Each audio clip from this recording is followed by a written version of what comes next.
substance equals spin. The propaganda's a win, stress feeding on my tension. My countrymen, they love their fiction. Words are now, it's made with good intentions. Welcome to 1 or 200, the New Zealand Politics and Media podcast. I am one of your hosts, Philip. Welcome back to another week of current events. We're going to talk about the Treaty Principles Bill and then the global economy, basically tariffs and the US and China and all that good stuff. We also have Ginny. How are you, Ginny? Surviving. I'm getting there. Nice. Almost, but not arriving. I never arrive. I haven't arrived in many years. Oh, Jenny. Okay, so it sounds like we're talking about You something need to more get better serious. dates. You need to get better dates. We're digging out. We're digging up. Oh, Simone, how are you? Thank you. When you said, I thought you said fur lip, like you were naming the moustache on your face. I'm You fine know, with that. that's right. I'm doing okay. I'm in Tamaki Makaurau. I'm no longer in Kirikiriroa, except for when I have to be, which is, more frequently than one would like. So That's the same um, situation as everyone who lives in Tamaki Makaurau, so welcome to our lives. I never saw you people down in the hood. For good reason. Okay, we avoided the area for good reason. Only when we had to, same as you. It doesn't have any All right. woke cafes. All right, tell us about your work cafes, Simone, to kick off.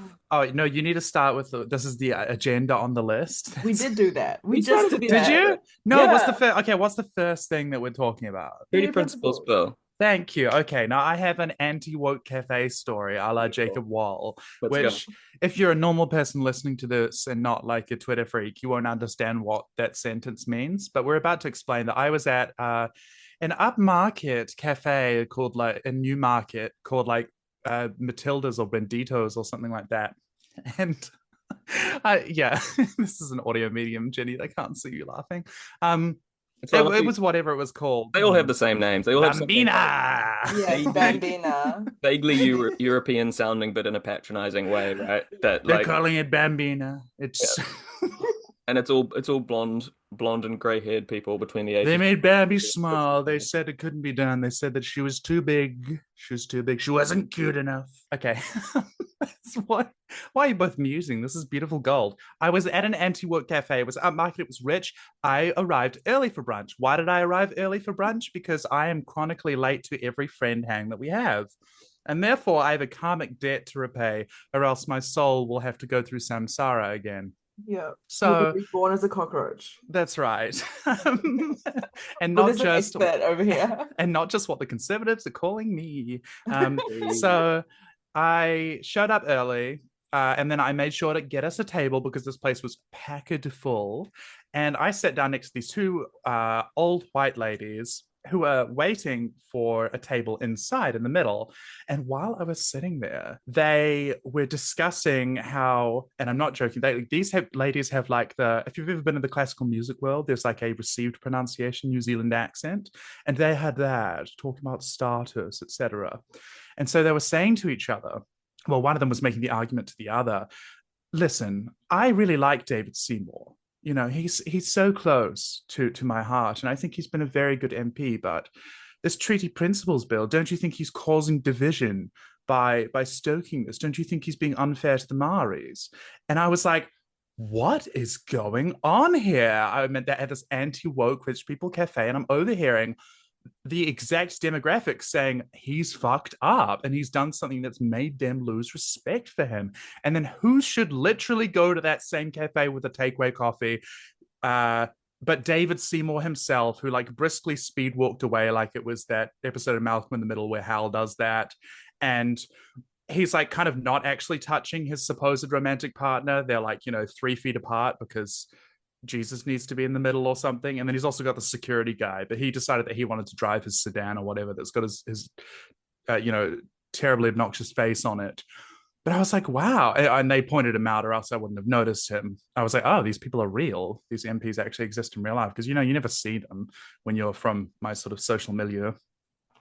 But I couldn't believe it. He's losing the demographic. Yeah, that's fascinating, right? And it feels like over at least only this year, really, there's been kind of a change in tone, not just from like issue polling, but from kind of mainstream established media perspective, that it's gone from, don't we need to have this conversation to kind of, well, we're having the conversation and it's not going how we expected it to, which is what we had discussed, right, months ago. And when David Seymour was pushing this, and the received kind of wisdom on the left was this is a wedge and it's going to become an issue for the next election, which I still 100% think is true, by the way. That's why he's doing it. That's why he's doing it, right? And his circle thinks that's a winning tactic.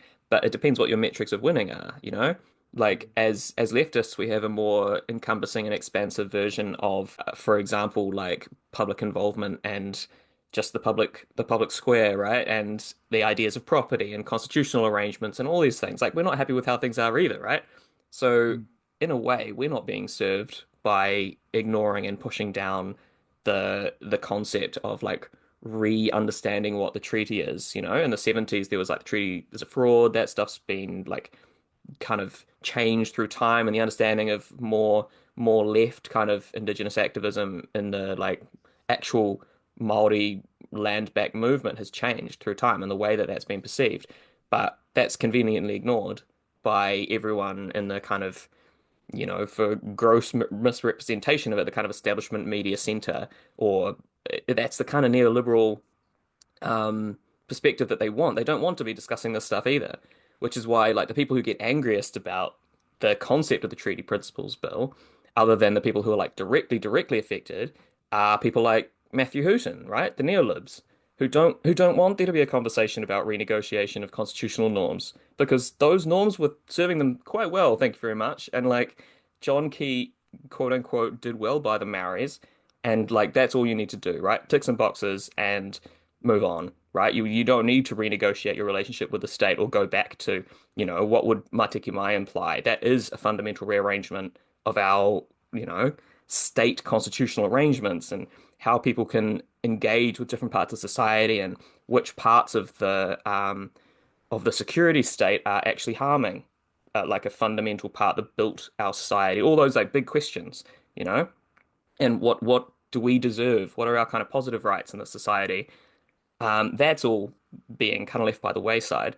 So that's why I sort of had an inkling that this was a good, for us, this is a good can of worms for them to be opening, because we get to start asking those questions when otherwise, Lord knows, the establishment media won't be asking those questions themselves, right? And it takes, you can try to move heaven and earth, but Hone Harawira is not going to be on the 6 o'clock news talking about like what vision he'd like to have. Whereas, sure, you can get David Seymour on there, Mr. 1%, when that was the case. Somehow that's a fine, perspective to ask. But then the counterpunch to that, I think, is well now, now we're just asking questions. Is it fine what we currently have? I don't think so. And like I think there's a case to be made that this opens room for a riposte from the left that we didn't have before. Sorry to hand it to David Seymour again, but look, it's a win, I think. It's a win for the left. Like voting down this heinous bill, obviously, is fantastic, and it was like comprehensively destroyed, and there were some very cool and like inspiring moves in the House.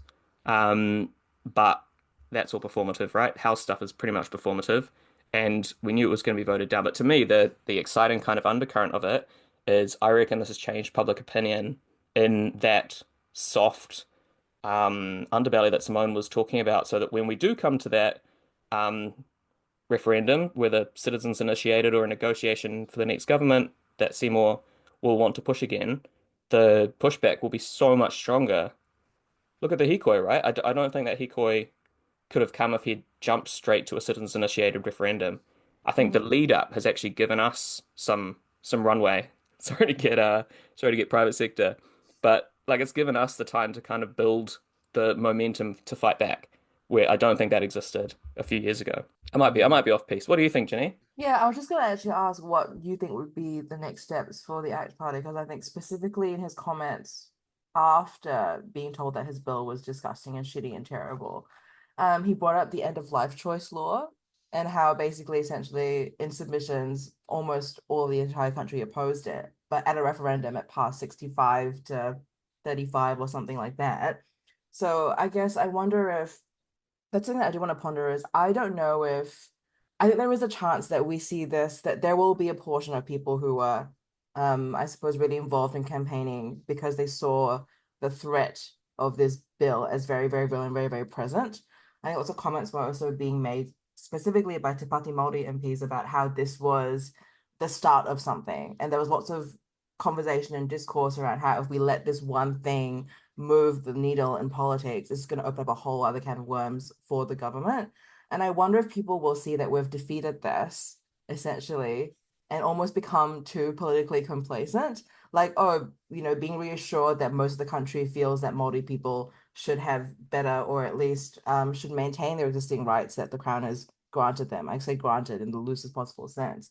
But what if, it's that kind of herd mentality of like, okay, so everyone shares my left-wing views. So surely we're just going to operate like we're going to operate in good faith all the time politically. We're going to accept that everything that people think in the world will be reflected by our politicians, and that will be fine. And I'm kind of worried about that being the state of events going forward. I think almost having a longer runway, again, to get corporate, I think a longer runway leaves you more time to prevaricate, essentially, and go, oh, like, thank you. Like, I did so well in the intellectual exercise. And I think almost seeing how this has played out from a social media perspective, especially, I think it's given New Zealand so much prominence in global media, but I don't know if the rhetoric or discourse around that is what we really wanted as a country.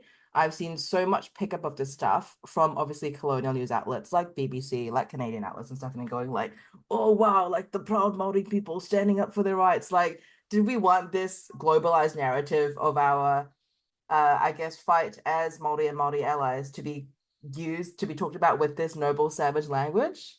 Do you know what I mean? And I feel like a thing that we've been examining recently in the evil corporate sphere is actually we've been surveying New Zealanders obviously about how they feel about things like the ideas of Kiwi success.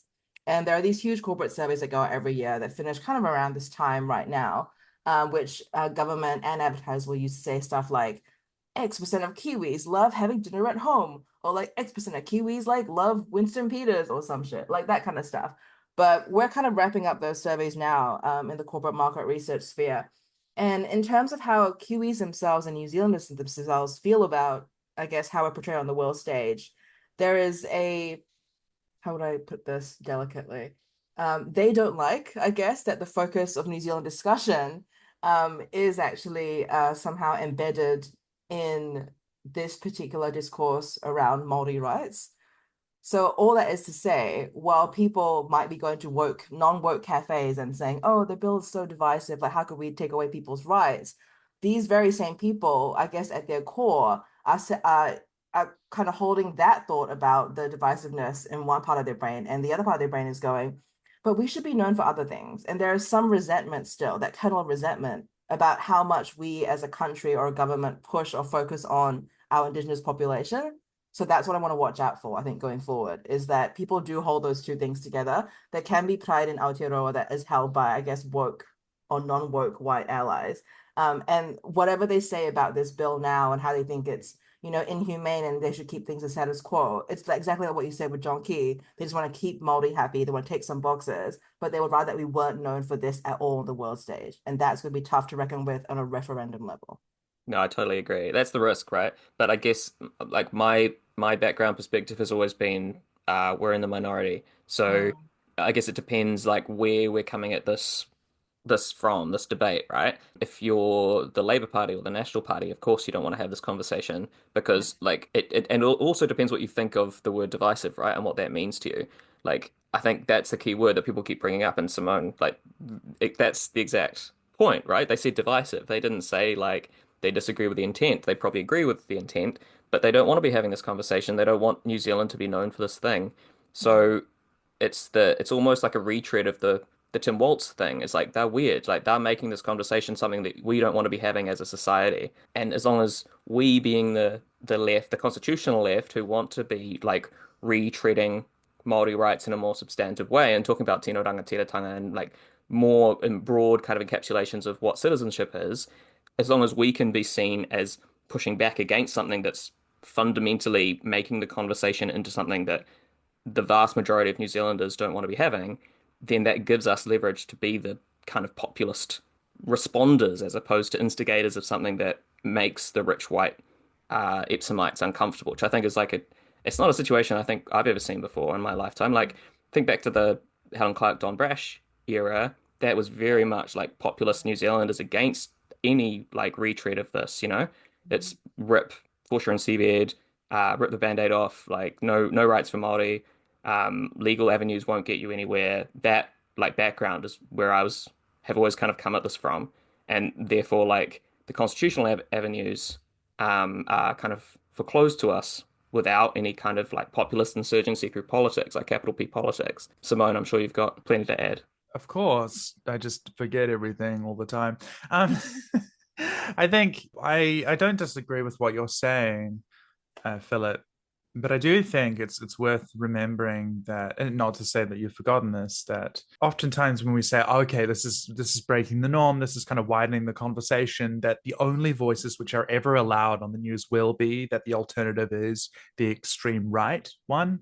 And so I am worried that if it is, having a conversation, that we won't actually get those alternative constitutional ones, because the left voices, which we've primarily seen, I think, on the news about this have just been in defense of the existing treaty principles.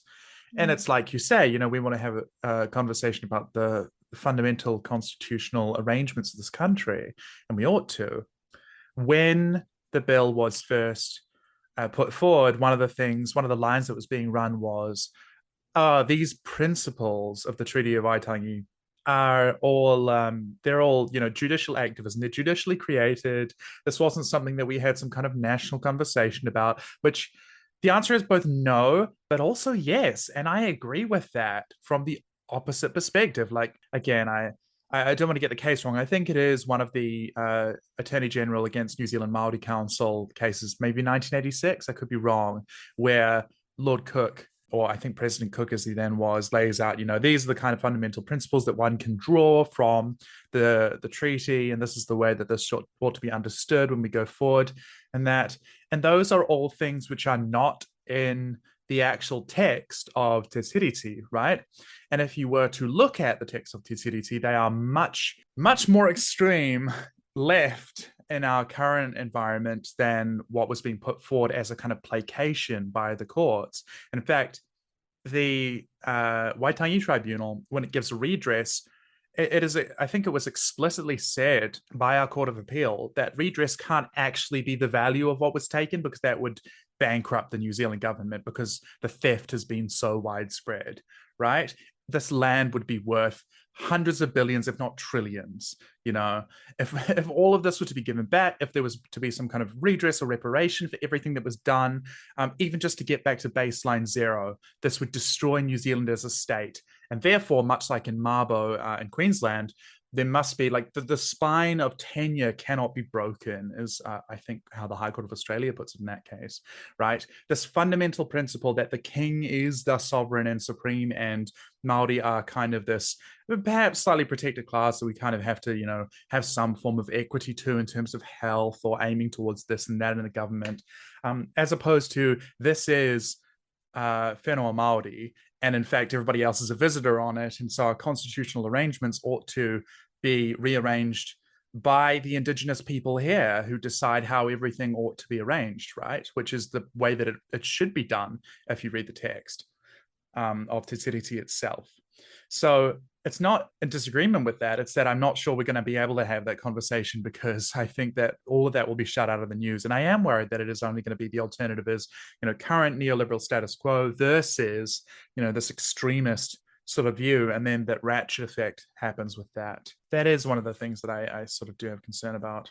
And it is worth noting that when you're at these anti-woke cafes or whatever it is, and you have these people decrying the kind of, like, oh, I just worry that it's too divisive, and that to me illustrates how strong the radiating Hitler particles are in our media. That it was presented as, Seymour's extremist minority view as some kind of thing to be taken seriously and given airtime about, when people who are supposed to be in the demographic that would be, in favor of, are saying, no, I think this is too much for us. It just shows how craven the media are in this country, how craven the press is. And that is worrisome going into the next election, I think. And it's only going to get worse. I mean, we think about how the ownership of our media entities is getting taken over by some more extremists, like actively far right political multimillionaires, billionaires.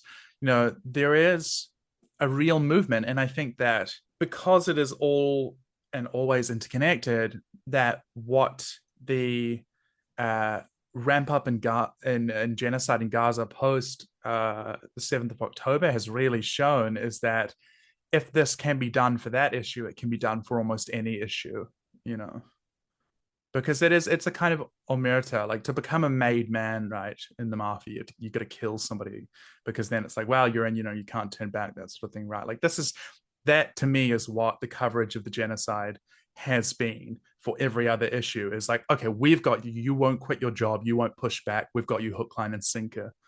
You are going to be a loyal lapdog now. And that worries me for the treaty principles. Yeah, that's a great comparison. Like I said, there was like a lot of what's called Stirren drum, right? The German expression, but like it felt kind of frothy the day of cancellation of the treaty principles bill. Like good, right?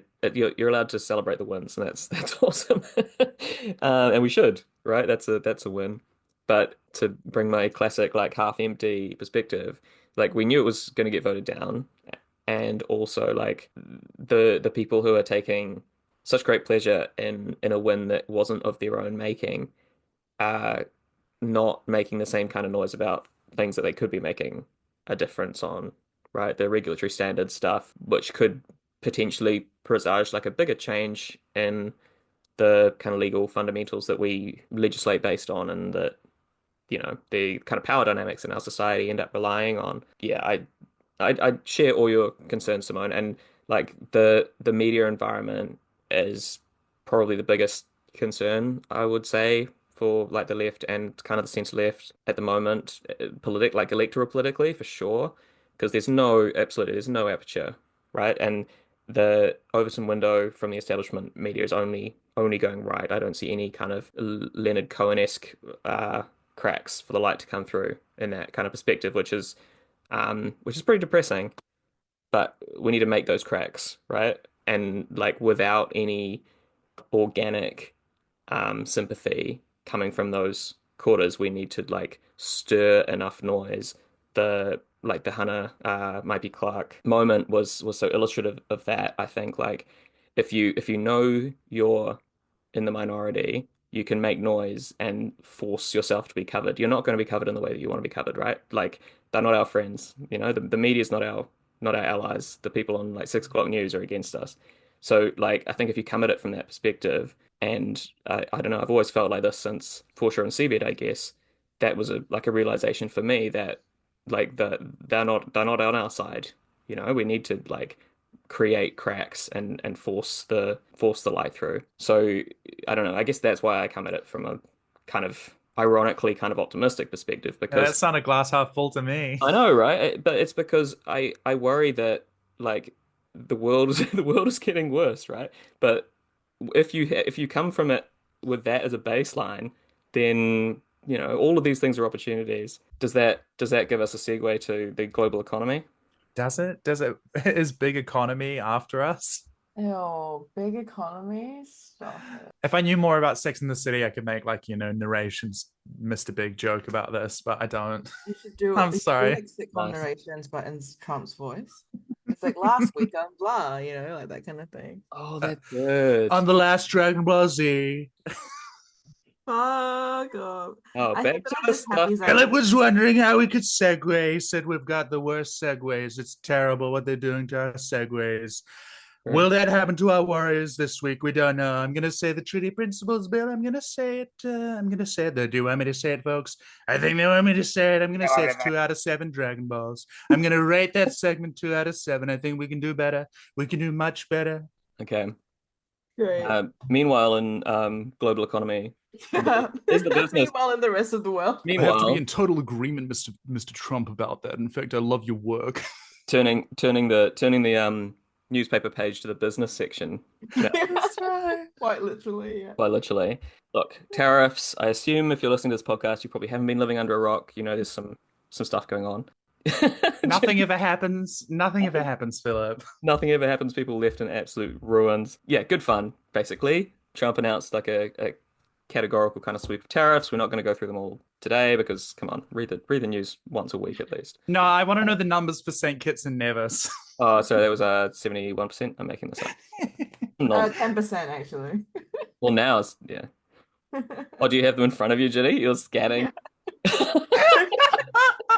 This is going to make you so Imagine, much better at Tradle. You have no idea. imagine just like off the dome, my level of autism, just like remembering all the trade.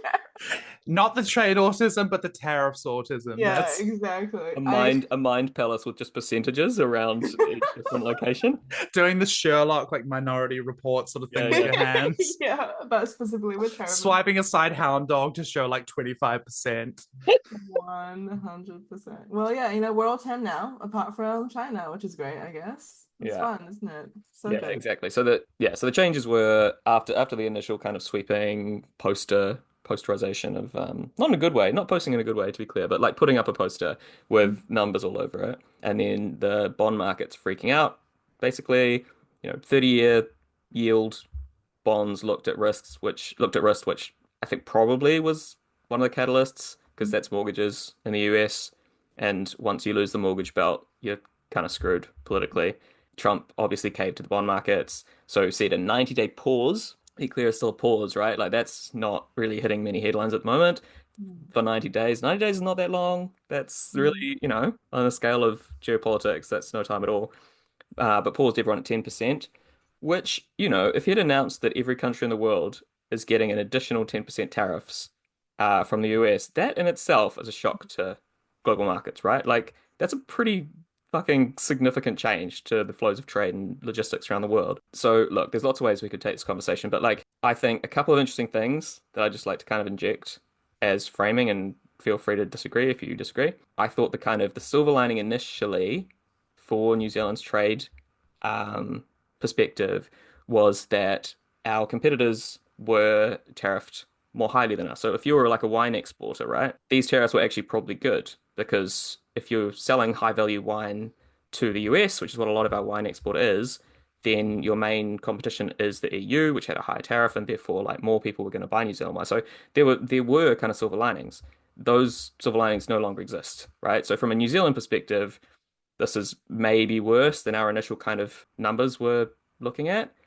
But the second, like more interesting, like geostrategic thing maybe is that I think this really gives the lie to what was always clearly untrue about the like reindustrialization strategy from the like populist right, quote unquote populist right, the idea that we being Trump was going to bring jobs home to the US. Because if that was your strategy, why would the bond markets freaking out be all that it took? Because like, isn't the plan to make it so expensive for countries to sell shit to you that those countries have to re-import their beautiful, wonderful, perfect like manufacturing jobs back to your country? You need those countries, like those companies, to be hurting. And obviously the fact that he didn't have like a industrialization strategy or any kind of industrial strategy at all already showed that that was bullshit, right?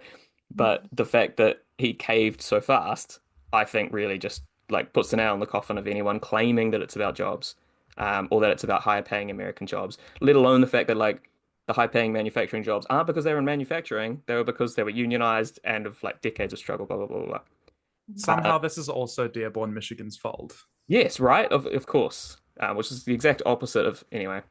And then the fact that he's been like musing about the US defaulting has just like continued to freak the markets out. So this even toned down move hasn't like it has staunched the bleeding, but it hasn't complete like it's not stopped, That's still getting worse. Bonds markets are still going up. People are selling US dollars, which is insane. Like I think this is such a bad sign. We're at the potentially like a tipping point. If he makes one wrong decision at this point, that could be like global recession easily, global depression possibly. It's brutal. Like China's the second largest holder of US bonds, and they're allowing their currency to fall against the USD. So as long as China's careful about the kind of capital flows in and out of their country, which I think is like an interesting point, they're in such a prime place right now to just reshape the global order in a way that we haven't seen for like a long time. Anyway, that's my kind of what I have been thinking about for the last couple of days. And Lying in then bed at night, you're just like, oh yeah, man, like I wonder what the Chinese are gonna do with all those American bonds. yes, absolutely. And fewer fewer tourists are going to the US. They don't trust the US anymore. They're not interested in going there. China's gonna meet the EU officials soon, and Mhm. like that possibly presages like a change in global order that we haven't seen Yeah. probably, since the Berlin Wall stuff.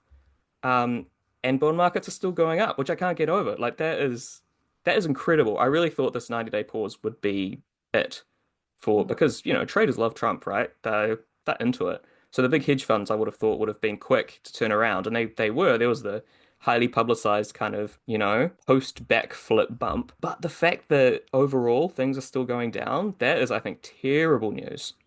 What I do mean, that you was like insider trading on a whole economic, like national cruise economy level? level, right? Yeah. It's just like in people inside the Trump administration, doing big trades, and then immediately after announcing like, oh no, we're going to pause the tariffs, and then the markets shoot up again. Like, come on, you know, he's just playing it like a casino. Yeah.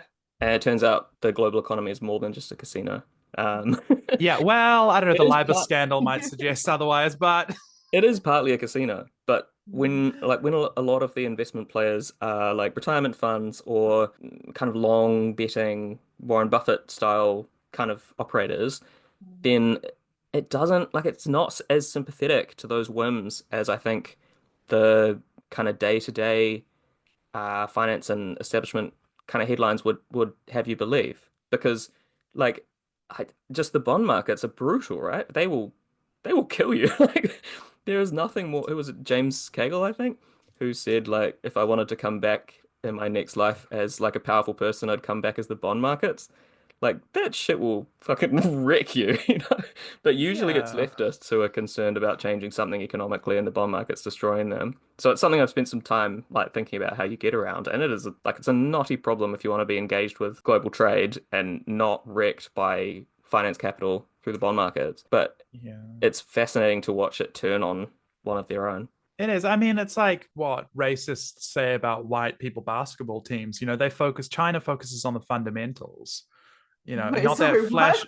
not that flashy, showy LA Lakers stuff. Like there actually is some kind of grounding and foundational basis for I like how you all mute while you laugh. Just let it out. Let untuck now, Queen. I don't No, wanna, I don't want to I'm just over so shocked the way you said like all white basketball teams, and then that's the analogy that came out. Like I wasn't physically capable of No, making. this is what people say. They're like, oh, back in the 1970s, basketball wasn't all this like show off stuff. They focused on the fundamentals. It's like you're talking about how white people just dribbled.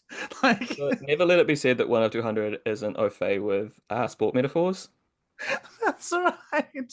There was a home run, actually. I think you'll find No, we professionally call it that. And what a no. catch it was. One of those sports. That's right. Okay, back to the basketball players. Continue. I'm listening. Back I to lost it to now. Jaina, which hasn't come up in a while.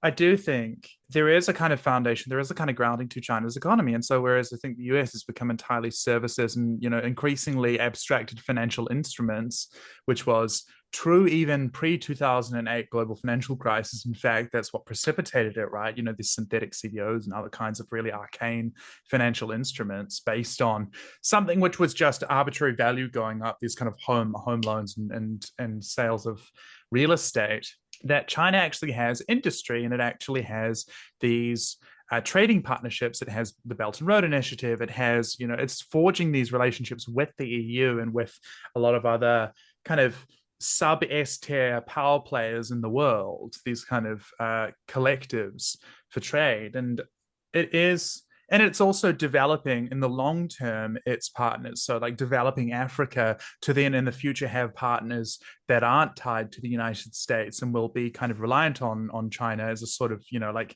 benefactor, and them being vassals. This long game, the long game, if you will, being played. And Oof. that one's for you, Ginny. And God. that is quite a distinction, because in the US, you've got this, people often say, why does the stock market not reflect anything that's going on, all of that sort of thing. But the situation with China is that it actually does have, to pick a metonym, engineering marvels like the Three Gorges Dam, which is why you're seeing all of these crazy fascists on Twitter being like, we're going to blow up the Three Gorges. Because it's like, why? Because you're jealous that you can't actually build anything in America anymore. There is some kind of like that the vector for their bloodthirstiness is reflective of the emasculation and the kind of small dicked feeling that a lot of these white American right wingers have. And I don't mean that in a sense that's like legitimately body shaming. I mean that they feel this. There is a kind of psychosexual angle to their insecurity as patriots. And it's bizarre that it's coming out like that.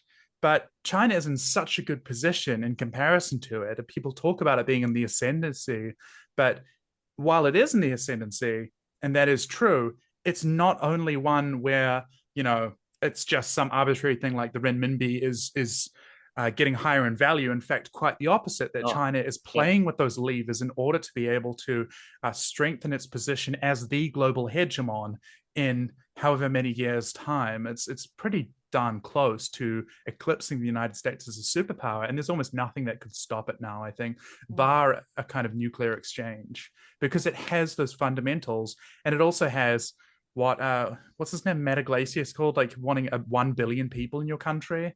It has that. It already had that. And they've taken the brakes off. The one-child policy, not there anymore, baby. Yeah, people are trying to be fucking now, guys, in case. Okay, we were already doing that, but now we're officially doing it. One person lying flat, suicidal, like tired worker. 2 people lying flat, baby. There's a baby coming out of that.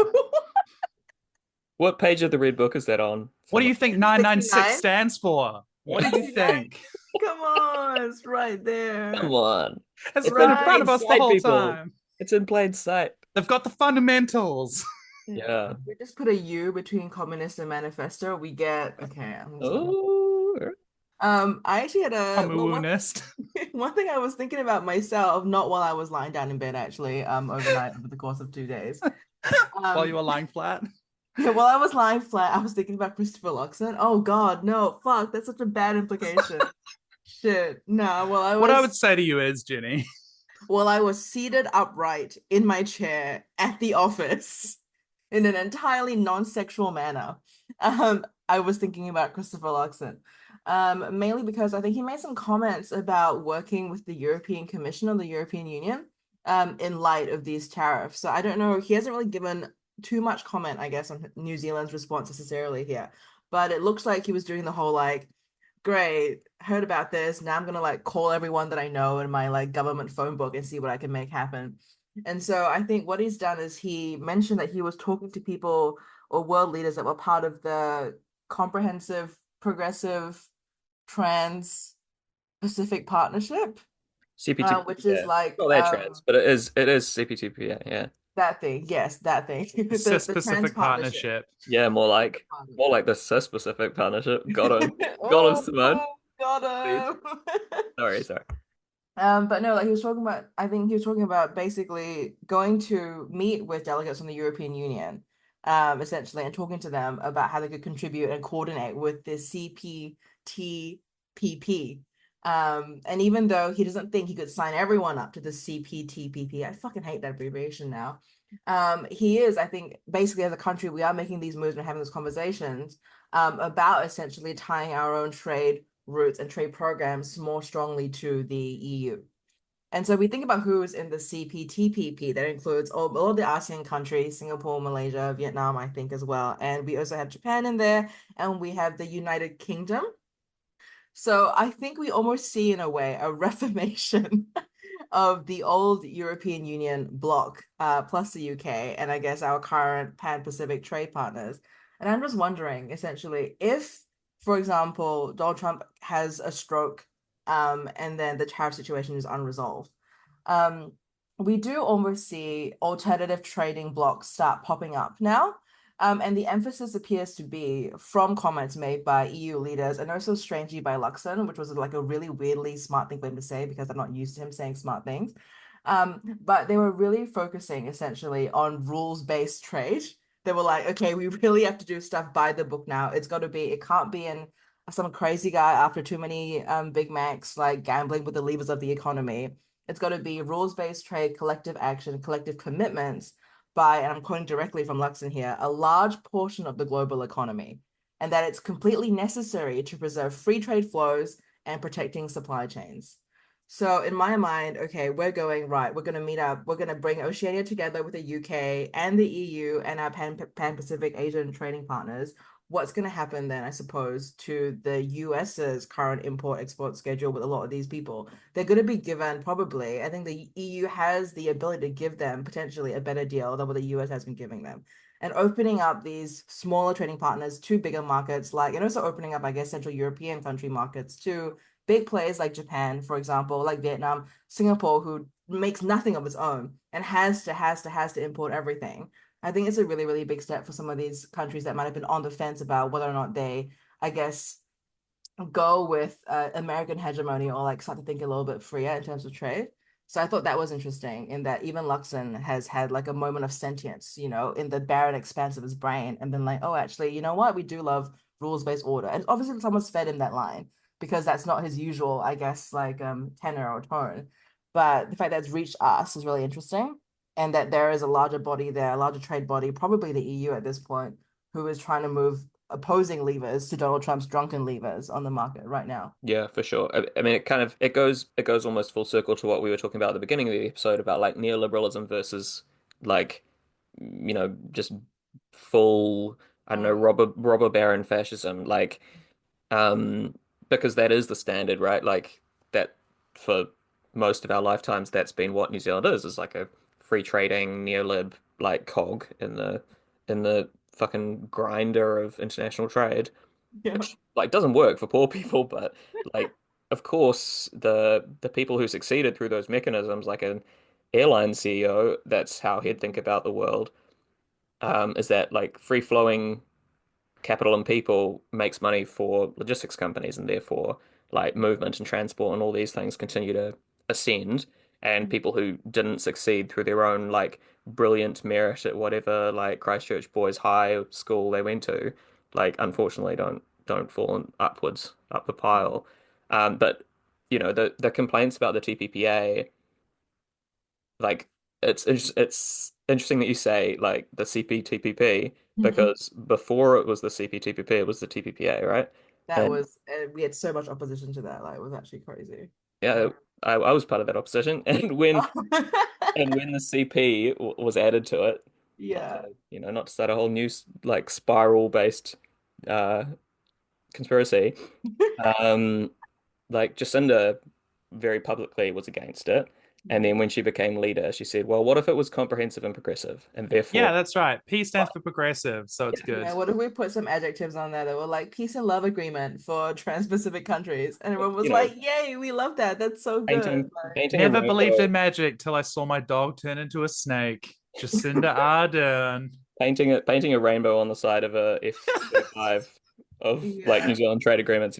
But And then running into it, Wile E. Coyote style. yeah, yeah. But we're obviously in like a fundamentally different geopolitical environment now from where we Exactly. were in the early 2010s.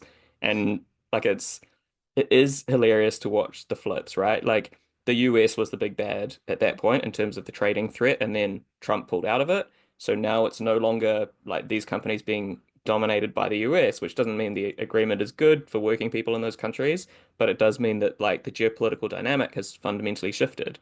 And the entire reason that shit was set up was by American operatives who wanted to exclude China from a Pacific arrangement, right? And it was the pivot to China, blah blah, all that like Obama era shift in geopol.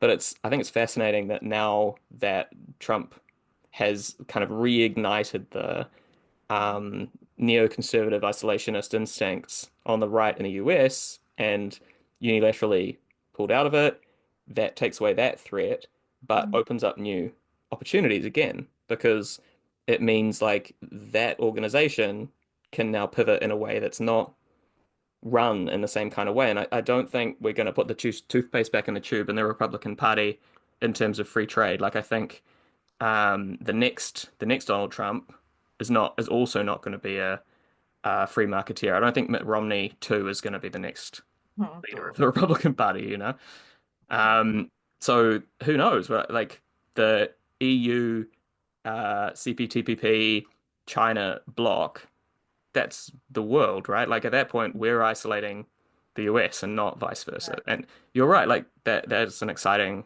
prospect for the rest of the world. I think the tipping point will come as the currency percentages change. Like at the moment, I think in terms of dollar reserves, the US is still like 60 something percent, euro is like 20 something percent, and remune's like nothing, basically. That's the big barrier. But as those numbers change, which they're already starting to, it'll take a while, but we got the fundamentals. You know what everything's going to be pegged to? The blockchain, The Bitcoin. blockchain, fuck off. Yeah, currency. I'm just imagining somebody from Christchurch being like, and what school did you go to? And you're like, 上师范大学.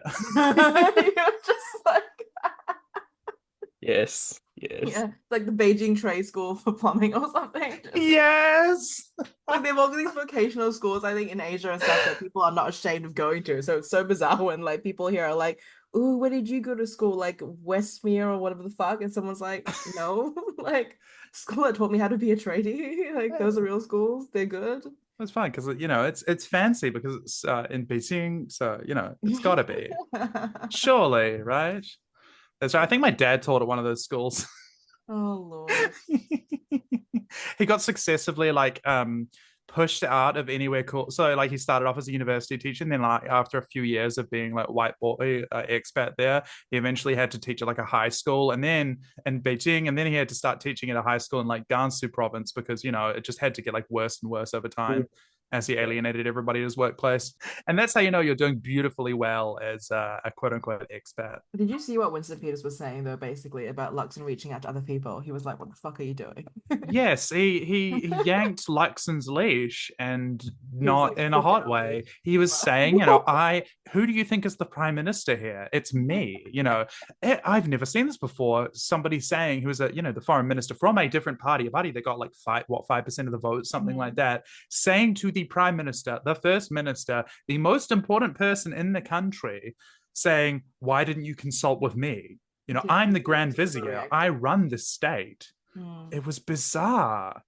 I mean, like Luxon's just so weak. It is a way like an abusive boyfriend tries to gaslight you. Like, why didn't you tell me you were gonna do this? Like, you're just so emotional. You're just completely overreacting. Like, Winston Peters why are going you... through Luxon's contacts, being like, "Why are you friends with a boy on Instagram?" Oh my Literally, God. like, why are you texting Keir Starmer at 11 p.m.? Like, like that kind of thing. Like, it's exactly that kind of stuff, right? Like, it's Why are you just liking photos of trade I deals believe in a without sensible money? amount of cheating, actually. Perhaps a small liaison or tryst in the Hamptons. oh God. We can only dream, Can literally. only dream. Was there anything else on the agenda? No, but like No, now. I think We're just that doing bits for the next half an hour. Yeah, that's right, everybody. that I thought exchange probably betrays like two things, right? Like one, obviously Mm. Winston thinks that he can do that in a way that he couldn't with previous leaders, but also Luxon didn't tell him about those calls, which probably every other prime minister would have. Mm. I saw Helen Clark say something on Twitter, the Some Things app, about sorry to corner phrase again. Um, about like that is unheard of to not tell your foreign minister about the calls with foreign leaders that you're taking like that, which Yeah. he's just not good at this, right? He's bad at the job. He's not a good politician. And I think that's politics. That's not governing. Like He's a C-suite star. He's too showy. He's doing alley-oops. He needs to focus on the dribbling, on the fundamentals, okay? build a bridge, Luxon, and then we'll respect you. Build a Three Gorges in the South Island, and then we'll talk. Now we're talking. Replace Three Waters with Muldoon, Three think big. That's right. Let's go back, baby. With the new version of Think Big is going to be Think Chinese. I think that's where we're going with this. Big Chinese. Red Think- Vern to Think think Chinese. Yeah. Red Fern, did you say? I said Red Vern. I'm pronouncing the V in return. Oh, Red Fern. No, I mean, but Red Fern works. It's like, New Zealand, but it's like the vassal state to China. Ooh, Vassal state for China. another accidental coinage. An accidental. We're red furners. New Zealand, the 24th province of China. Okay. New campaign slogan just dropped. It's like how we're just in the Australian Constitution, and it's like, just one of the states. We just don't participate ever. Yeah. I mean, that could work. Imagine the amount of infrastructure development we'd get. We get maglev.